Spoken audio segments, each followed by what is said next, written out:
اللهم عافني في بدني، اللهم عافني في سمعي، اللهم عافني في بصري، لا إله إلا أنت. إن الحمد لله نحمده ونستعينه ونستغفره ونعوذ بالله من شرور أنفسنا ومن سيئات أعمالنا. من يهده الله فلا مضل له ومن يضلل فلا هادي له، وأشهد أن لا إله إلا الله وأشهد أن محمدا عبده ورسوله. أما بعد، فإن خير الحديث كتاب الله، وخير الهدي هدي محمد صلى الله عليه وسلم، وشر الأمور محدثاتها، وكل محدثة بدعة، وكل بدعة ضلالة، وكل ضلالة في النار. أعوذ بالله من الشيطان الرجيم. بسم الله الرحمن الرحيم. يا أيها الذين آمنوا اتقوا الله حق تقاته ولا تموتن إلا وأنتم مسلمون.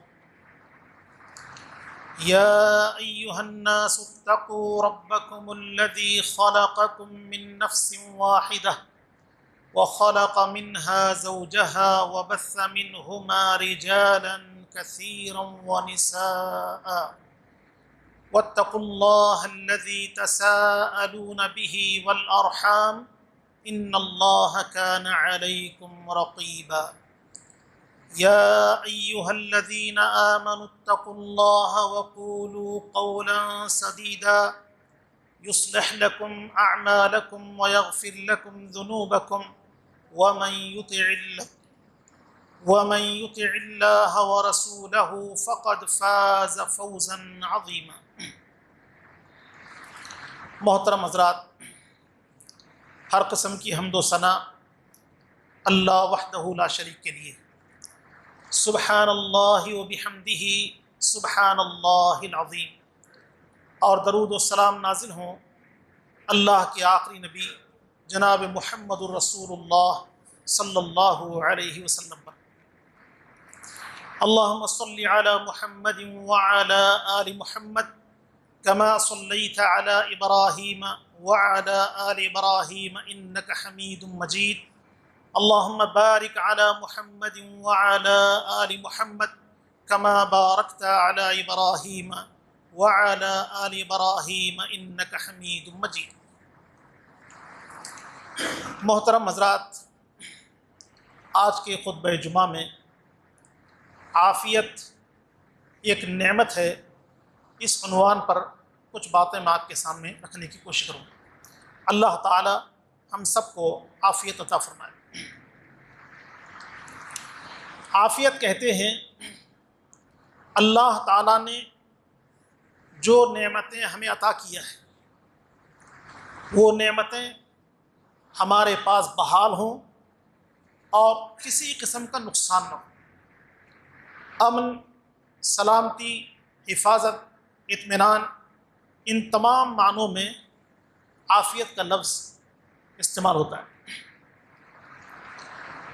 اللہ کے نبی صلی اللہ علیہ وسلم سے آپ کے چچا عباس رضی اللہ تعالیٰ عنہ نے کہا، اے اللہ کے نبی، مجھے آپ کچھ کلمات سکھا دیں کہ جن کلمات کے ذریعہ میں اللہ تعالیٰ سے مانگوں.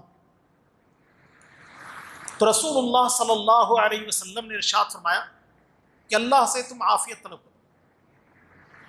عباس رضی اللہ تعالیٰ عنہ کہتے ہیں کچھ دیر کے بعد پھر میں نے نبی علیہ الصلوۃ والسلام سے کہا کہ اللہ کے نبی، آپ مجھے سکھا دیجئے کہ میں اللہ تعالیٰ سے کیا مانگوں. تو رسول اللہ صلی اللہ علیہ وسلم نے ارشاد فرمایا، اے عباس، اے رسول اللہ صلی اللہ علیہ وسلم کے چچا، اللہ تعالیٰ سے دنیا اور آخرت کی عافیت طلب کرو. اس روایت سے یہ بات معلوم ہوتی ہے کہ عافیت ایک عظیم نعمت ہے جس کی طلب کا اللہ رب کی نبی صلی اللہ علیہ وسلم نے عباس رضی اللہ تعالیٰ عنہ کو حکم دیا۔ عبید اللہ بن محسن رضی اللہ تعالیٰ عنہ بیان فرماتے ہیں کہ اللہ کے نبی صلی اللہ علیہ وسلم نے ارشاد فرمایا، من اصبح منکم معافا فی جسدہ آمنا فی سربہ وعنده قوت یومہ فکأنما حیزت لہ الدنیا۔ نبی علیہ الصلوۃ والسلام نے ارشاد فرمایا، کوئی آدمی اس حالت میں صبح کر لے کہ اس کے بدن میں عافیت ہو اور اس کو امن اور سلامتی حاصل ہوگی اور اس کے پاس ایک دن کی خوراک موجود ہو، سمجھ لیجئے کہ ساری دنیا کی بھلائیاں اس کے پاس اکٹھا کر دی۔ اس روایت سے بھی یہ بات معلوم ہوتی ہے کہ عافیت ایک عظیم نعمت ہے۔ رفاعہ بیان فرماتے ہیں، ابو بکر صدیق رضی اللہ تعالیٰ عنہ منبر پر چڑھے اور رونے لگے۔ پھر ساتھ ہی بیان فرمایا کہ اللہ کے نبی صلی اللہ علیہ وسلم ہجرت کے بعد آپ نے منبر پر قدم رکھا اور رونے لگے۔ ساتھ ہی نبی علیہ الصلوۃ والسلام نے ارشاد فرمایا، اسأل اللہ العفو والعافیۃ فی الدنیا والآخرہ، کہ اللہ رب العالمین سے عفو اور عافیت کا سوال کرو، اس لیے کہ ایمان کے بعد کسی کو ایسی نعمت نہیں دی۔ کسی آدمی کو ایمان مل جائے، ایمان کے بعد عافیت مل جائے تو سمجھ لیجئے بہت بڑی نعمت ہے جو اللہ تعالیٰ نے اس کو عطا فرمایا۔ پیارے نبی صلی اللہ علیہ وسلم نے عافیت طلب کرنے کا حکم دیا۔ رسول اللہ صلی اللہ علیہ وسلم کے بارے میں انس بن مالک رضی اللہ تعالیٰ عنہ بیان فرماتے ہیں کہ اللہ کے نبی صلی اللہ علیہ وسلم ایک صحابی کی عیادت کے لیے چلے۔ آپ کو خبر ملی کہ بیمار ہے، تو آپ علیہ الصلوۃ والسلام عیادت کے لیے تشریف لے گئے۔ آپ نے ان کو دیکھا کہ بالکل سوکھ چکے اور چوزے کی طرح بالکل لاغر ہو چکے۔ تو رسول اللہ صلی اللہ علیہ وسلم نے فرمایا کہ تم اللہ سے اپنے لیے دعا کیوں نہیں کرتے؟ تم نے اللہ رب العالمین سے عافیت کا سوال کیوں نہیں کیا؟ تو انہوں نے کہا کہ اللہ کے نبی، میں نے اللہ تعالیٰ سے یہ دعا کی کہ اللہ میرے گناہوں کی وجہ سے آخرت میں مجھے سزا نہ دے، اگر کوئی سزا دینی ہی ہے تو دنیا میں مجھے سزا دے۔ اے اللہ کے نبی، اس دعا کے بعد میرے جسم کی یہ حالت ہو رہی ہے۔ تو رسول اللہ صلی اللہ علیہ وسلم نے فرمایا کہ کون اس بات کی طاقت رکھتا ہے کہ اللہ رب العالمین کی طرف سے گرفت آ جائے، اللہ تعالیٰ اس کو کسی چیز میں مبتلا کرے، تو کون ہے جو برداشت کر سکے؟ اللہ تعالیٰ سے عافیت طلب کرنی چاہیے۔ پھر رسول اللہ صلی اللہ علیہ وسلم نے کہا کہ تم اللہ سے دعا کرو، ربنا آتنا فی الدنیا حسنہ وفی الآخرۃ حسنۃ وقنا عذاب النار، کہ اللہ دنیا اور آخرت کی بھلائیوں سے مالا مال کر دے۔ پیارے نبی صلی اللہ علیہ وسلم بیماری کے بعد آپ کو عافیت ملتی ہے، تو اس عافیت پر نبی علیہ الصلوۃ والسلام نے اللہ کا شکر ادا کیا۔ سید عائشہ رضی اللہ تعالیٰ عنہ سے مروی روایت میں ہے، پیارے نبی صلی اللہ علیہ وسلم ان کے گھر آئے۔ اللہ کے نبی صلی اللہ علیہ وسلم کی طبیعت میں کچھ خرابی پیدا ہوئی، آپ بیمار چل رہے تھے۔ نبی علیہ الصلوۃ والسلام کی جسمانی جو حالت ہے وہ بدلتی جا رہی تھی۔ نبی علیہ الصلوۃ والسلام کو ایسے محسوس ہو رہا تھا کہ آپ نے کوئی کام کیا ہے جبکہ آپ نے وہ کام کیا نہیں ہوتا تھا، یعنی بھول کی کیفیت ہونے لگی۔ اپنی طبیعت کو لے کے اللہ کے نبی صلی اللہ علیہ وسلم پریشان ہیں۔ نبی علیہ الصلوۃ والسلام کے پاس جبریل امین آتے ہیں اور آپ علیہ الصلوۃ والسلام کی طبیعت کو دیکھ کر وہ بھی پریشان ہوتے ہیں اور آپ علیہ الصلوۃ والسلام کے لیے خیر کی دعا بھی کرتے ہیں۔ سید عائشہ بیان فرماتی ہیں، ایک دن رسول اللہ صلی اللہ علیہ وسلم میرے گھر آئے آپ علیہ الصلوۃ والسلام نے سلام کیا، کوئی زیادہ گفتگو نہیں کی، پھر آپ دعا میں لگ گئے اور آپ نے آرام کیا۔ نیند سے جب آپ بیدار ہوئے تو رسول اللہ صلی اللہ علیہ وسلم نے فرمایا کہ اے عائشہ، اللہ تعالیٰ سے جس چیز کا میں نے سوال کیا اللہ تعالیٰ نے وہ چیز مجھے دے دی، یعنی میری طبیعت کے حوالے سے میں نے اللہ سے سوال کیا تو اللہ تعالیٰ نے میری طبیعت کی خرابی کا مجھے پتہ بتا دیا۔ پھر آپ نے بیان فرمایا کہ میرے پاس دو فرشتے آئے، ایک سر کے پاس بیٹھا ہوا ہے اور ایک پیر کے پاس بیٹھا ہوا ہے، آپس میں گفتگو کرتے ہیں۔ ایک کہتا ہے کہ ان کو کیا ہو گیا ہے، دوسرا جواباً کہتا ہے ان کو جادو ہو گیا۔ اچھا جادو کس نے کروایا ہے؟ جواب دینے والا کہتا ہے لبید بن عاصم نے کروایا ہے۔ کس چیز میں کروایا ہے؟ سر کے بال اور کنگھی کے دانت میں کروایا ہے۔ کہاں پر رکھا گیا ہے؟ ذروان نامی کنویں میں رکھا گیا ہے۔ یہ ساری بات اللہ کے نبی صلی اللہ علیہ وسلم کو خواب کے ذریعے سمجھائی گئی۔ اللہ کے نبی صلی اللہ علیہ وسلم نے اپنے ساتھ صحابہ کو لیا اور اس کنویں پر پہنچے، ایک پتھر کے نیچے وہ ساری چیزیں رکھی ہوئی تھی۔ اللہ کے نبی صلی اللہ علیہ وسلم نے وہاں سے ان ساری چیزوں کو نکالنے کا حکم دیا۔ ساری چیزیں نکالی گئیں۔ جبریل علیہ السلام آپ کے پاس آئے، سورہ فلق اور سورہ ناس لے کے۔ اللہ کے نبی صلی اللہ علیہ وسلم سورہ فلق اور ناس کی تلاوت کرتے رہے، گرہیں جو لگی ہوئی تھیں وہ ساری گرہیں کھلنے لگیں اور اللہ کے نبی صلی اللہ علیہ وسلم کی طبیعت بالکل بحال ہو گئی۔ ایسا لگتا تھا کہ بندھن سے اللہ کے نبی صلی اللہ علیہ وسلم آزاد ہو گئے۔ رسول اللہ صلی اللہ علیہ وسلم گھر آئے، آپ نے سید عائشہ رضی اللہ تعالیٰ عنہ سے کہا کہ اے عائشہ، ذروان کا جو کنواں ہے اس کا پانی بالکل مہندی کی طرح ہے اور اس کے پاس پڑوس میں جو درخت ہیں ایسا محسوس ہوتا ہے کہ شیاطین کے سر ہیں۔ سید عائشہ رضی اللہ تعالیٰ عنہ نے کہا کہ اللہ کے نبی، آپ نے ان کو جلا کیوں نہیں دیا؟ تو رسول اللہ صلی اللہ علیہ وسلم نے بیان فرمایا اللہ نے مجھے عافیت دی ہے تو میں زمین میں فساد پھیلانا مناسب نہیں سمجھتا۔ تو گویا کہ نعمت عافیت کو اللہ کے نبی صلی اللہ علیہ وسلم نے غنیمت سمجھا۔ ابو ہریرہ رضی اللہ تعالیٰ عنہ روایت فرماتے ہیں کہ اللہ کے نبی صلی اللہ علیہ وسلم نے بیان فرمایا کہ اگر تم کسی آدمی کو دیکھو جو کسی مرض میں مبتلا ہوا ہے تو اس کو دیکھ کر یہ کہو الحمدللہ الذی عافانی مما ابتلاک بہ وفضلنی علی کثیر ممن خلق تفضیلا۔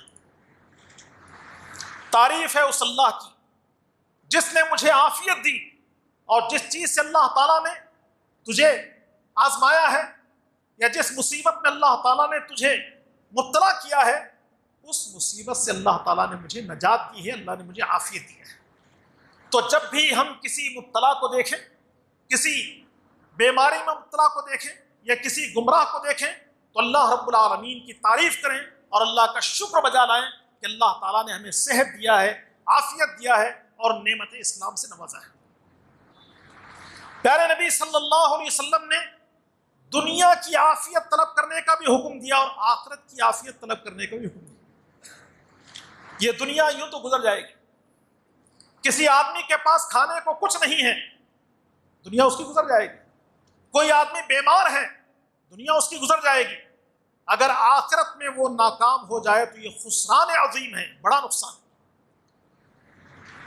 ام حبیبہ رضی اللہ تعالیٰ عنہ جو اللہ کے نبی صلی اللہ علیہ وسلم کی بیوی ہے، اللہ سے دعا کرتی کہ اے اللہ میرے خاوند محمد الرسول اللہ صلی اللہ علیہ وسلم، میرے والد ابو سفیان رضی اللہ عنہ اور میرے بھائی معاویہ کے ذریعہ مجھے فائدہ پہنچا۔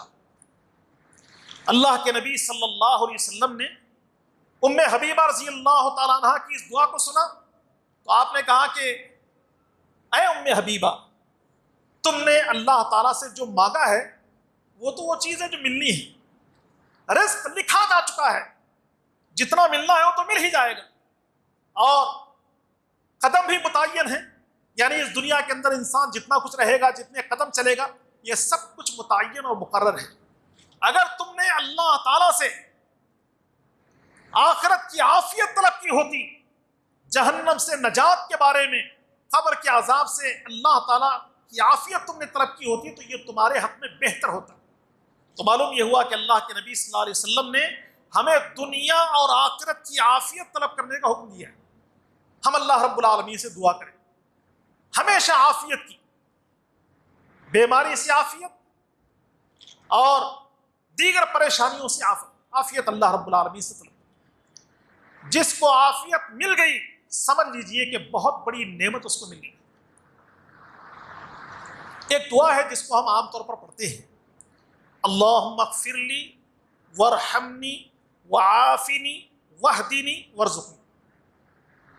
بعض روایتوں میں کلمات کی تبدیلی کے ساتھ بھی دعا آئی۔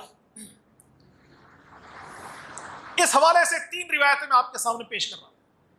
ایک روایت تو یہ ہے کہ اللہ کے نبی صلی اللہ علیہ وسلم نے دونوں سجدوں کے درمیان اس دعا کو پڑھنے کا حکم دیا۔ ایک روایت میں یہ ہے کہ اللہ کے نبی صلی اللہ علیہ وسلم کی خدمت میں اگر کوئی آدمی آتا تو اسلام کو قبول کرنے کے بعد رسول اللہ صلی اللہ علیہ وسلم اس کو یہ دعائیہ کلمہ سکھاتے تھے۔ پیارے نبی صلی اللہ علیہ وسلم کی خدمت میں ایک شخص حاضر ہوا اور اس نے کہا کہ اللہ کے نبی میں اللہ سے دعا کروں تو کیا کروں؟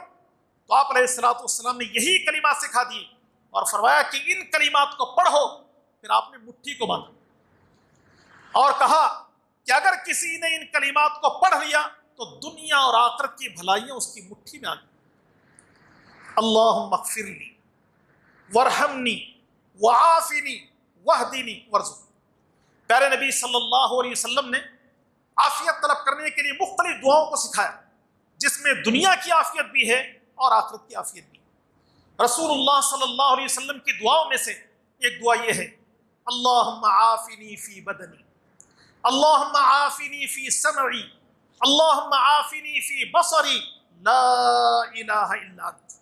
اللہ میرے جسم میں عافیت دے دے، میری سماعت میں عافیت دے دے، میری بصارت میں عافیت دے دے، اللہ تیرے علاوہ کوئی معبود برحق نہیں۔